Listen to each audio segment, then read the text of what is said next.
capítulo 4, versículo 23. Acompanhe comigo.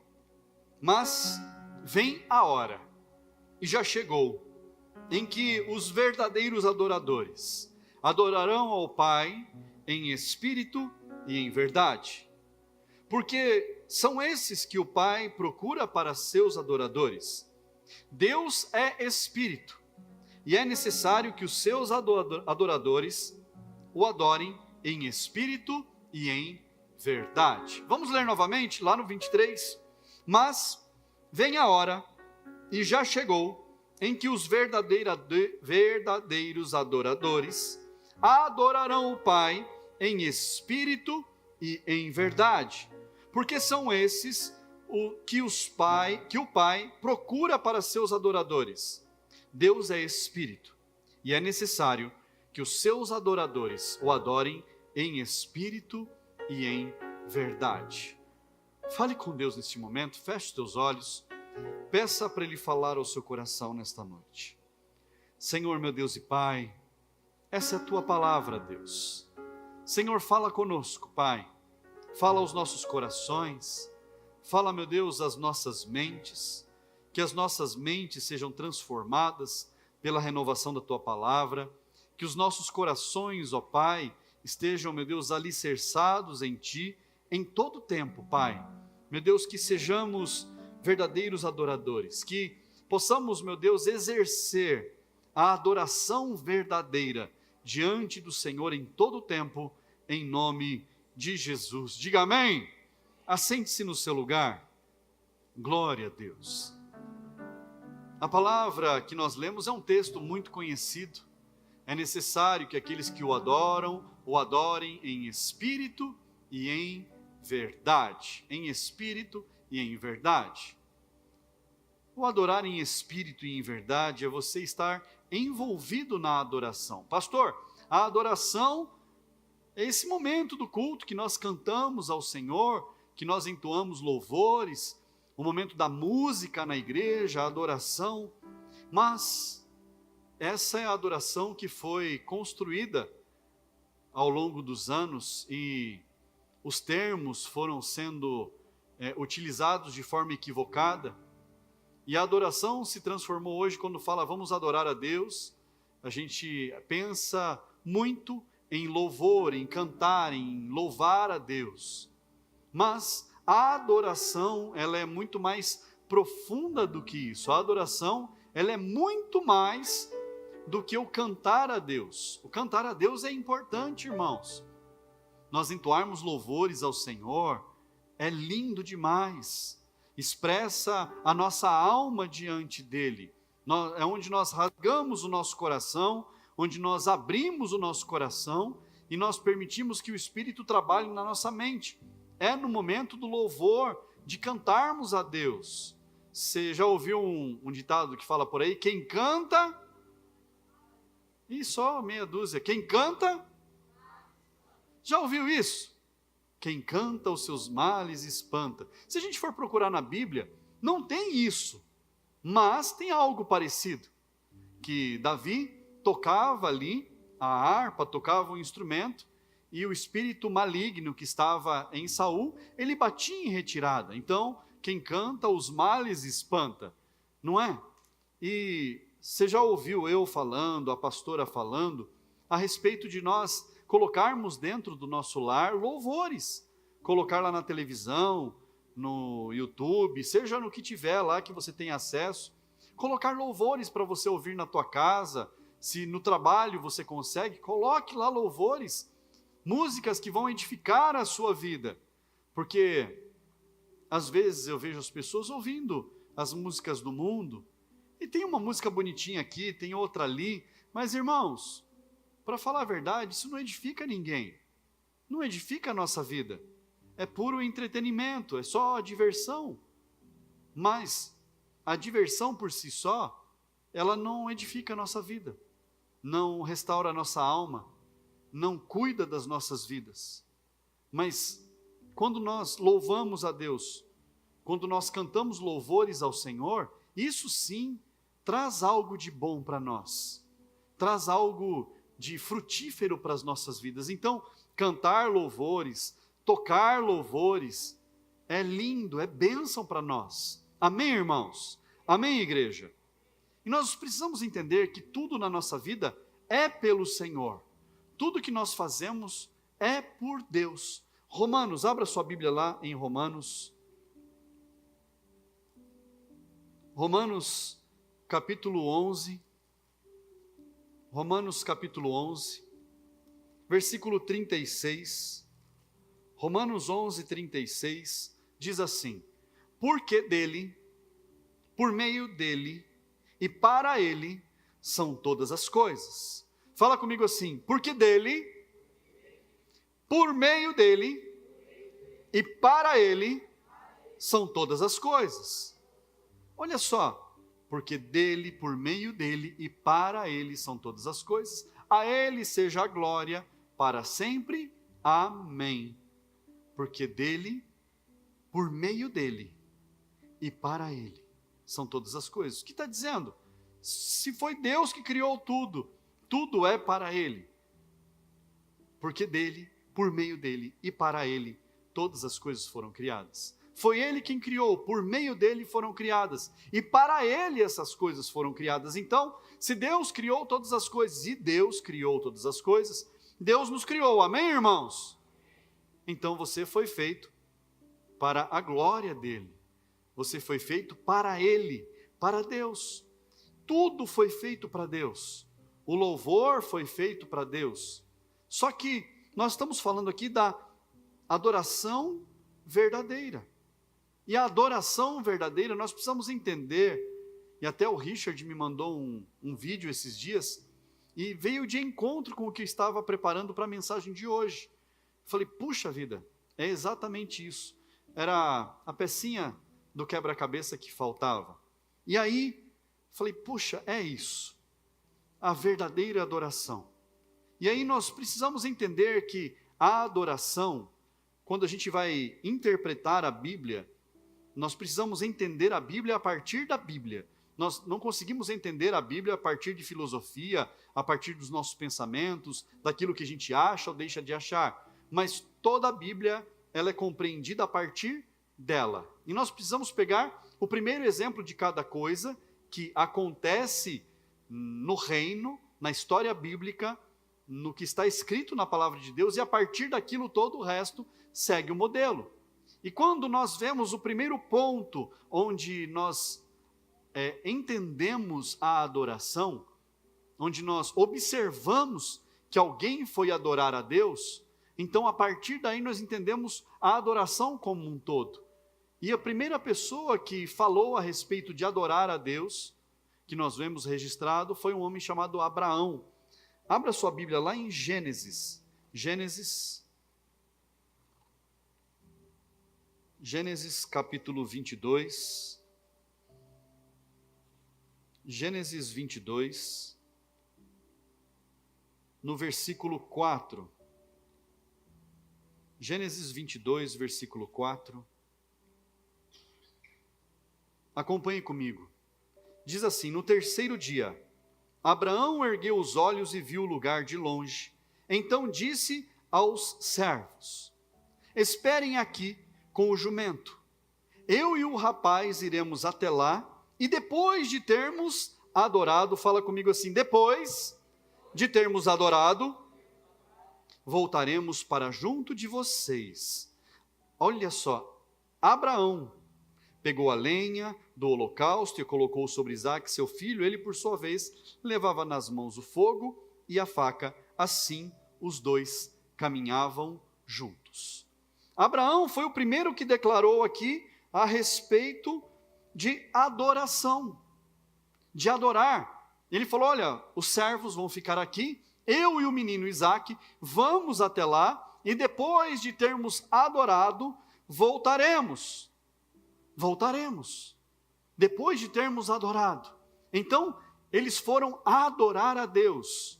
E o que eles foram fazer, adorar a Deus? Eles foram fazer um culto ao Senhor, eles foram tocar um louvor, eles foram cantar a Deus, eles foram fazer o que lá naquele lugar? Eles foram sacrificar ao Senhor. Fale comigo, sacrificar. Eles foram sacrificar. Essa é a verdadeira adoração. Sacrificar. Fala comigo mais uma vez bem forte. Sacrificar. É isso. Adorar é sacrificar. Adorar é você se empenhar, se dedicar, entregar, queimar no holocausto. Isso é adoração. Pastor, então, quando nós cantamos a Deus, isso não é adoração? Sim, é parte da adoração, mas não é só isso que é adoração, para você compreender. Adorar é muito mais profundo, adorar é muito mais intenso. Adorar é você sacrificar tudo diante do Senhor. Sacrificar o quê?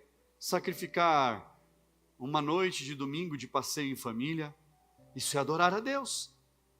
O que mais é adorar a Deus? É você sacrificar para estar na igreja, se organizar, você estar diante do Senhor, você vir ao culto para fazer o seu culto, a sua adoração completa a Deus. O que mais é adorar? É você fazer a entrega do seu dízimo ou obediência, é uma adoração a Deus. O que mais é adorar? Você ofertar na casa de Deus, é adorar a Deus. Você trabalhar na obra, trabalhar no reino, é adorar ao Senhor. Você pegar o óleo e falar assim, eu vou encontrar famílias para poder convidar essas famílias para participar dessa live, porque essas famílias vão ser tocadas pelo Senhor, e elas vão ser curadas, libertas, vão ser transformadas. Isso é adorar ao Senhor. A verdadeira adoração, ela exige de nós muito mais do que o cantar, do que o louvar. A adoração é o cultuar a Deus. O culto inteiro é adoração ao Senhor. Você trabalhar lá no seu trabalho e você ser honesto, é adorar a Deus. Olha isso. Você ser correto nas coisas que você faz, é adorar a Deus. É honrar ao Senhor com tudo o que Deus colocou nas suas mãos. Não foi tudo por Ele, por meio dEle e para Ele? É ou não é? Então as nossas vidas precisam ser uma adoração ao Senhor. Tem um louvor antigo que fala que a minha vida seja um louvor a Ti. Cada momento, um acorde especial, diante do trono, não, do renascer. Lindo louvor. Mas ali parafraseando, um louvor com a nossa vida. Que a nossa vida deve ser uma adoração ao Senhor. Lá na escola, quem está estudando, você honrar o professor, você fazer tudo o que precisa ser feito, você se esforçar para ser o primeiro da turma, é adorar a Deus. Compreende isso. Você dar bom testemunho é adorar ao Senhor. Compreenda que a adoração exige sacrifício. Fala para quem está do seu lado, a adoração exige sacrifício. Mas não é qualquer sacrifício, irmãos. Não é qualquer sacrifício. Um dia Deus, ele ficou bastante zangado com um grupo de pessoas. Eram os sacerdotes da época. Deus estava irado com eles. E Deus chama a atenção deles de uma forma bastante pesada. E eu quero que você leia comigo e você entenda. Lá no livro de Malaquias, profeta Malaquias, abra comigo lá no capítulo 1. Malaquias, capítulo 1. No versículo 6. Malaquias, capítulo 1, versículo 6. Achou? Diga amém. Diz assim, nós vamos ler alguns textos aqui, então acompanhe. O filho honra o pai, e o servo respeita o seu senhor. Se eu sou o pai, olha o que Deus está falando. Se eu sou o pai, onde está a minha honra? E se eu sou o Senhor, onde está o respeito para comigo? Eu, o Senhor dos Exércitos, pergunto isso a vocês, sacerdotes, que desprezam o meu nome. Mas vocês perguntam: como desprezamos o teu nome? Vocês oferecem pão impuro sobre o meu altar e ainda perguntam: em que te havemos profanado? Nisso de pensarem que a mesa do Senhor pode ser desprezada. Quando vocês oferecem em sacrifício um animal cego, será que isso não está errado? E quando trazem um animal coxo ou doente, será que isso não está errado? Ou experimentem oferecer um animal desses ao seu governador. Olha que palavra dura. Será que ele se agradará de vocês? Ou será favorável a vocês? Diz o Senhor dos Exércitos. E agora, sacerdotes, supliquem o favor de Deus, para que nos conceda a sua graça. Mas com tais ofertas nas mãos, será que ele será favorável a vocês?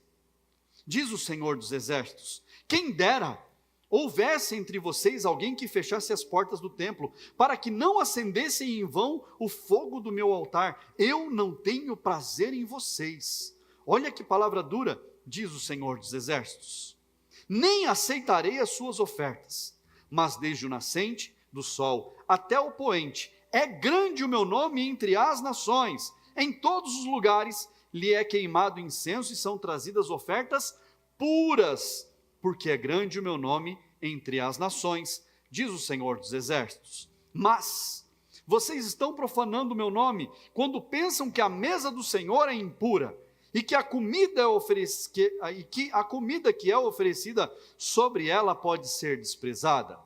E vocês dizem ainda: que canseira, e torcem o nariz para isso. Teimosos ainda, diz o Senhor dos Exércitos. Oferecem animais roubados, coxos ou doentes. Vocês acham que eu vou aceitar isso? Diz o Senhor. E aí vem a última pedrada de Deus. Maldito seja o enganador, tendo um animal sadio no seu rebanho, promete e oferece ao Senhor um defeituoso.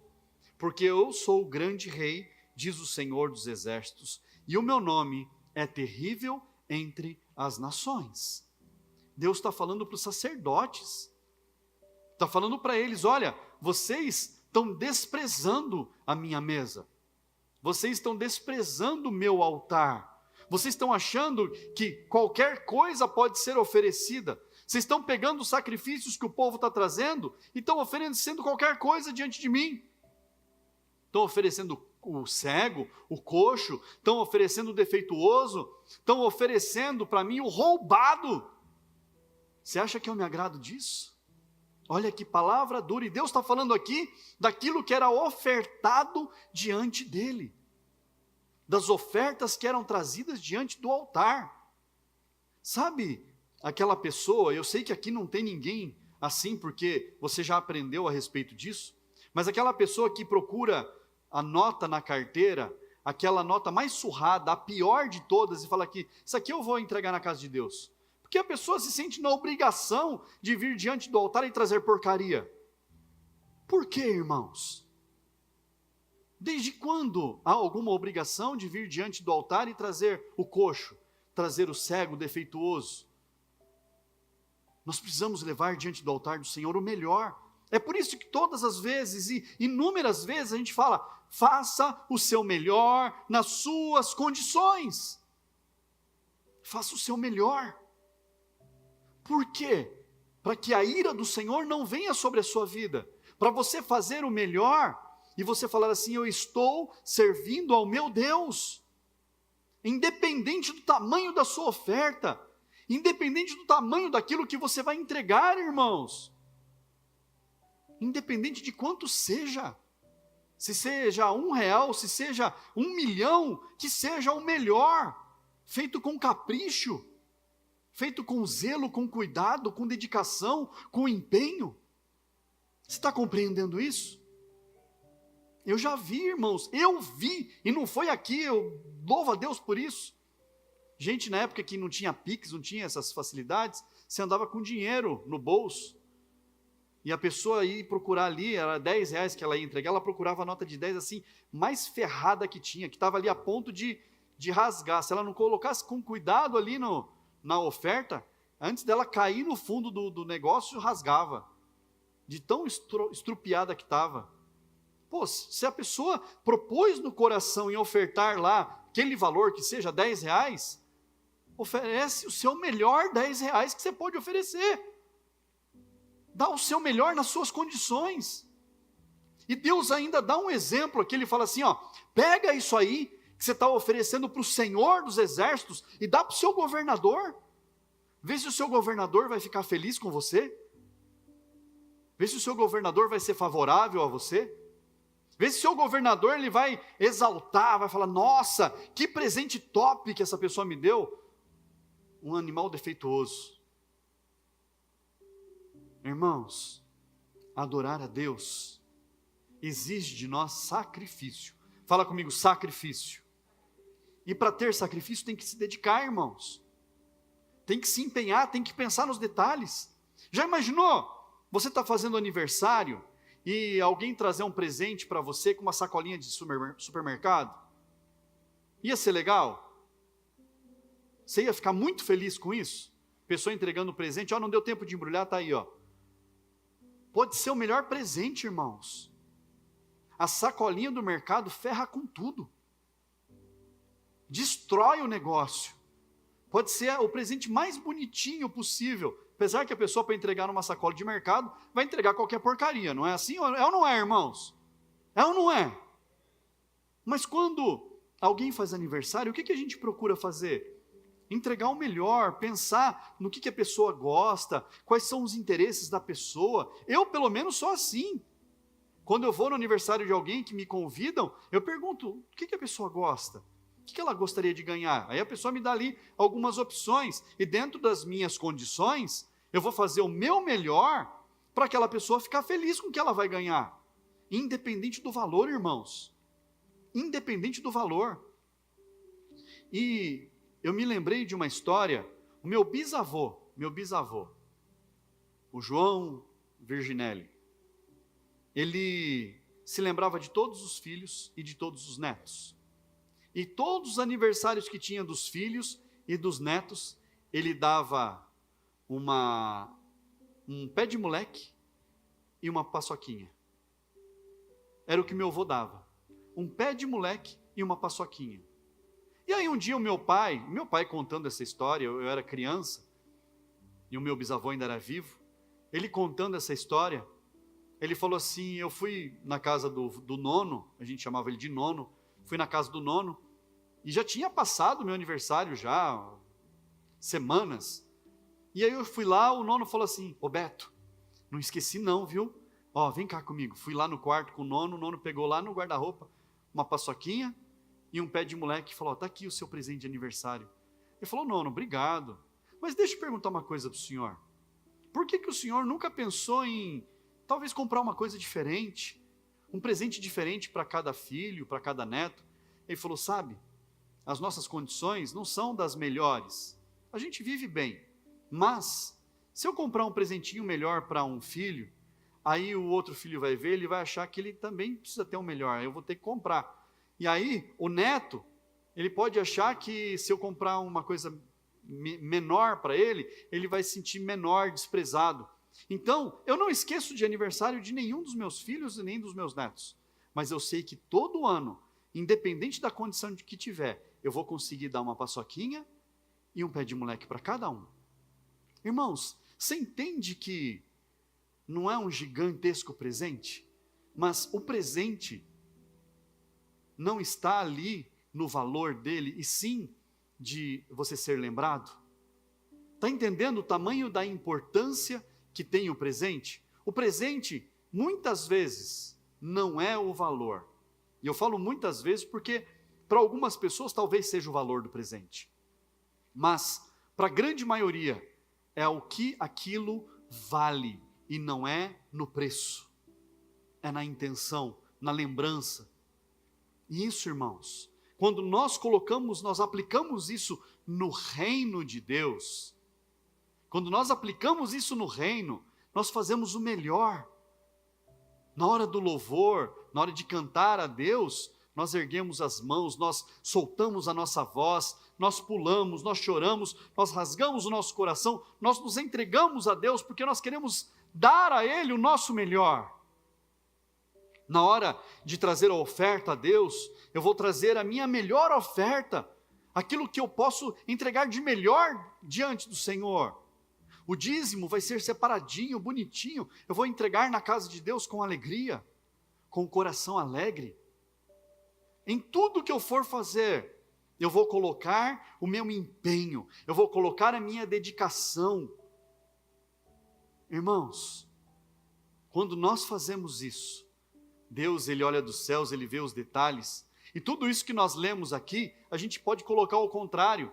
Deus fala assim: eu receberei a sua oferta, diz o Senhor dos Exércitos. Eu manterei as portas do templo abertas, e eu vou esperar que a lenha seja colocada no altar, para acender o fogo, para que as ofertas venham, porque eu tenho prazer em receber as ofertas. E receber as ofertas é nós sacrificarmos a Deus o nosso melhor. E eu não estou falando apenas de oferta que é colocada diante do altar, irmãos. Eu estou falando da nossa vida. A nossa vida diante do altar. É você falar: Senhor, a minha vida está diante do Senhor. Tudo que é meu foi o Senhor que deu. Tudo que eu encontrei, tudo que eu recebi, tudo que eu tenho, não foi nada além do que o Senhor me deu. E daquilo que o Senhor me dá, eu honro o Senhor. Daquilo que o Senhor colocou na minha vida, eu honro o Senhor. Porque no começo do texto, Deus fala assim, que o pai honra o filho, o servo honra o seu senhor. E aí Deus fala assim: será que eu sou um pai de verdade? Vocês estão me honrando de verdade? Será que eu sou o Senhor de verdade? Vocês estão me honrando como Senhor? Irmãos, a nossa vida precisa ser uma adoração verdadeira ao Senhor. Fala para quem está do seu lado: a nossa vida precisa ser uma adoração verdadeira ao Senhor. Não é trazer os restos, é trazer o melhor. Não é entregar o velho, é trazer o novo para Deus. Aleluia. Faça o seu melhor, faça o seu melhor. Mas, pastor, e se a minha vida for colocada diante do altar, eu sou cheio de defeito. Puxa, e agora? Como é que nós podemos colocar as nossas vidas diante do altar, se nós somos cheios de defeitos, irmãos? Se Deus não recebe sacrifício defeituoso, como que eu vou colocar a minha vida diante dele, se eu não sou perfeito? E agora? Como que eu vou oferecer a minha vida a Ele, se eu sou cheio de falhas, se eu sou cheio de erros? Romanos, capítulo 5. Romanos, capítulo 5, versículo 8. Diz assim: mas Deus prova o seu próprio amor para conosco, pelo fato de Cristo ter morrido por nós, quando ainda éramos pecadores. Fala comigo: pecadores. Cristo provou o amor dele pela nossa vida, pelo fato de ter morrido por nós, quando ainda nós éramos pecadores. Jesus não olhou para nós e nos viu santos, puros, limpos. Não. Ele olhou para nós e ele teve compaixão, porque nós éramos defeituosos. Oh Deus! O único sacrifício que Deus aceita, que tem defeito, somos nós. É a nossa vida. Fala para quem está do seu lado: o único sacrifício que Deus aceita com defeito sou eu. É o único. Só que aí você não pode entrar no comodismo. Ah, pastor, então, se Deus me aceita do jeito que eu sou, do jeito que eu estou aqui, está tudo certo, então eu vou seguir a vida. Não, irmãos. Nós precisamos andar melhorando a cada dia. Nós precisamos andar no caminho da perfeição a cada dia, buscando a perfeição em Cristo, buscando sermos como a imagem e semelhança dele. A gente não pode se acomodar, não, já que Deus me aceita como eu sou, eu vou de qualquer jeito mesmo. Ah, irmão, não. Quando você entrou aqui, você era maltrapilho, todo esfarrapado, mal cheiroso. Era ou não era? Hoje você está bem vestido, arrumado, cheiroso, bonito. Fala para quem está do seu lado, nossa, como você é bonito. Fala para essa pessoa que está do seu lado, nossa, como você é cheiroso. Deus transformou a sua vida. Deus fez você uma nova pessoa. Deus construiu em você uma nova história. Então é por isso que nós precisamos permanecer, caminhar com Cristo, andar com Ele. Abra sua Bíblia, 1 João, lá no finalzinho da Bíblia, 1 João, capítulo 4. Aleluia, 1 João, capítulo 4, versículo 15. 1 João 4, 15. Aquele que confessar que Jesus é o Filho de Deus, Deus permanece nele e ele permanece em nós.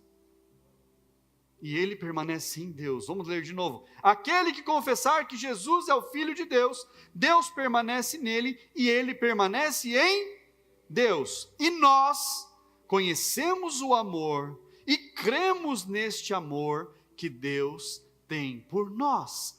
Quem confessa Jesus como Senhor da sua vida, olha só, Deus vem para essa pessoa. Então nós precisamos permanecer nele, estarmos nele, estarmos em Cristo, conectados com Cristo.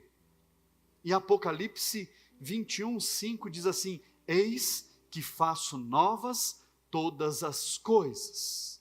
Deus renova tudo em nós. Não é isso que está escrito lá? Olha lá, eis que faço novas todas as coisas. Está ali no texto. Deus faz novo tudo. Deus fez novo você. Deus fez da sua vida uma novidade. Eu tenho certeza que as pessoas que te cercam falam assim, não, mas o que aconteceu com fulano? E o que aconteceu com fulana? Que a vida dela transformou. Ela está mais bonita, ele está mais bonito, ele está falando melhor, ele está com uma postura diferente, ele está se colocando de uma forma diferente no nosso meio. Não é assim, irmãos? Porque Deus fez você novo, Deus fez você nova. Deus tem transformado a sua vida. Então, que a sua vida esteja diante do altar, que você seja a adoração verdadeira ao Senhor, que a sua vida seja uma adoração verdadeira a Ele. Aleluia, em nome de Jesus.